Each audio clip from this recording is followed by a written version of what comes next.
This is the second of 6 ethics training modules for Texas educators. Module 2 will focus on educator-student interaction, including social media.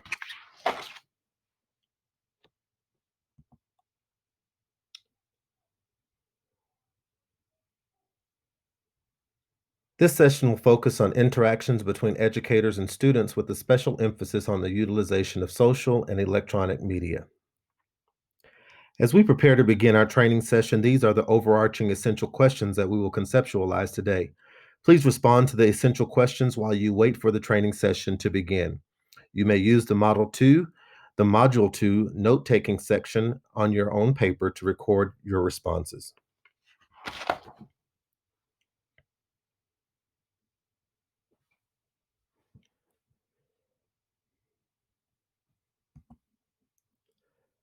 Let's take a moment to review the session objectives.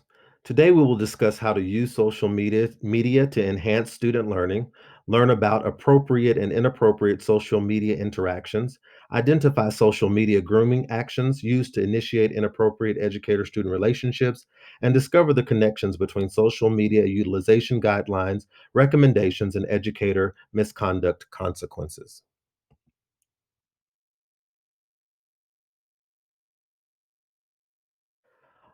Although social media tools and platforms can expose students to a variety of inappropriate situations, it is important to emphasize that research indicates using social media as a learning tool can have a positive impact on student learning.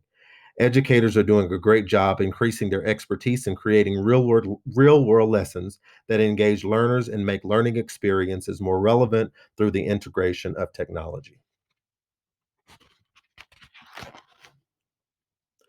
When you've heard or read stories about teachers crossing boundaries with students, I'm sure you ask yourself, wow, how does something like that even happen? The point of no return happens in the blink of an eye. The increased use of social media is having an impact on the number of educator misconduct cases. It is important to remember that social media allows for direct, unsupervised contact between an educator and a student. These incidents of misconduct do not begin with the intention of being inappropriate with the student. However, social media communications can accelerate inappropriate dialogue. Very quickly, educators find themselves on a slippery slope where a teacher student boundary is crossed.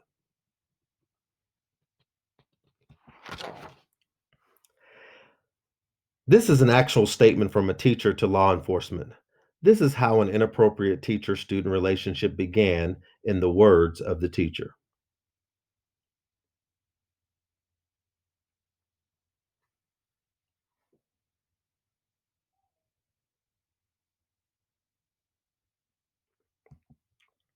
This is a direct quote taken from the teacher's statement indicating how he ended the inappropriate relationship.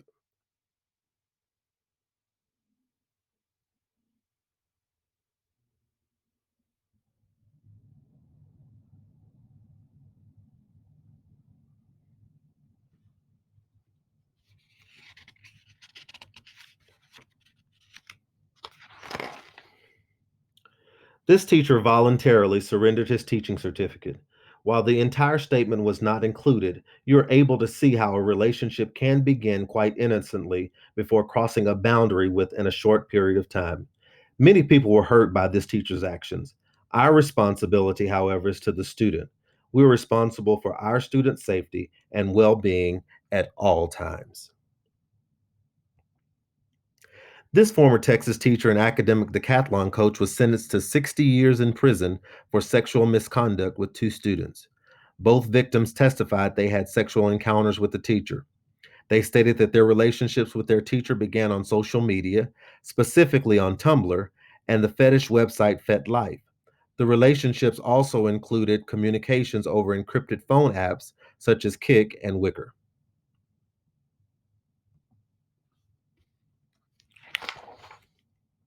15 times a week, a school employee is convicted or accused of having an inappropriate relationship with a student. 15 times a week in this country.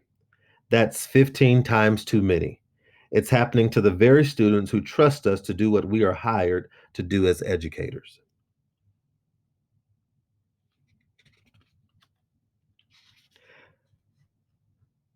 This is a news headline from a TV station in Texas. What are your thoughts? Do you believe that social media could be a catalyst for inappropriate teacher student relationships? Please share your reflection on your own paper.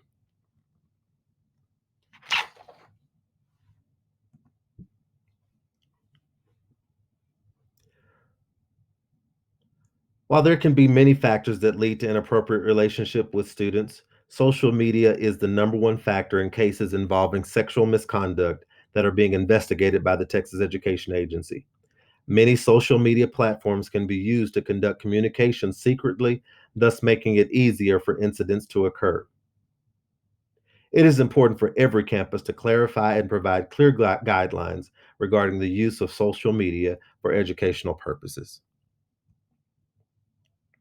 We use our cell phones, we text, and we communicate using Facebook, Snapchat, and other social media platforms many times a day.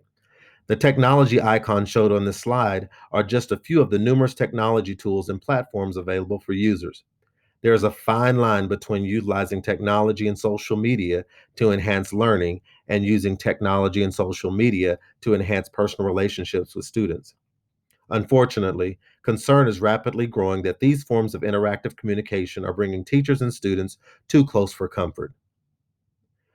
What does your local policy require regarding the utilization of social media with students? Be sure to review your local policy.